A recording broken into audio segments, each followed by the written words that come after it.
1. Listening.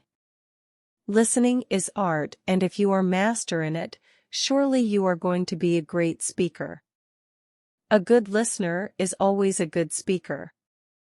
So, listen English every day at least 20 minutes in the morning and 20 minutes in the evening. 2. Speaking. We must talk every day in English in order to achieve fluency. So many people are afraid to speak because they are shy what other people will think if I will make mistakes. Mistakes are very common, so don't worry about mistakes, just try to express yourself. In the beginning, everybody does mistakes.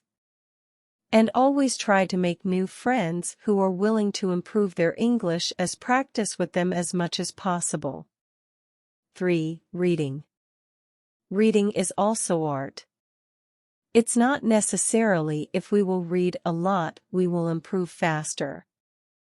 If you read 10 pages but you can't learn something new, it's better to read 2 pages and read carefully. And do not try to remember, try to understand.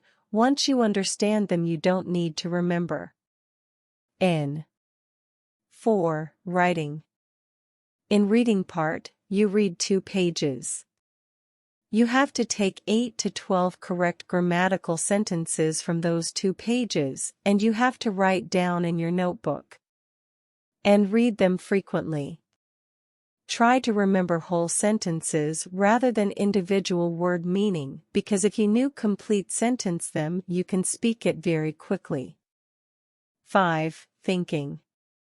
Thinking is very important part of spoken English, because whatever you can think, you can speak. So, make a habit to think in English. Everything takes time.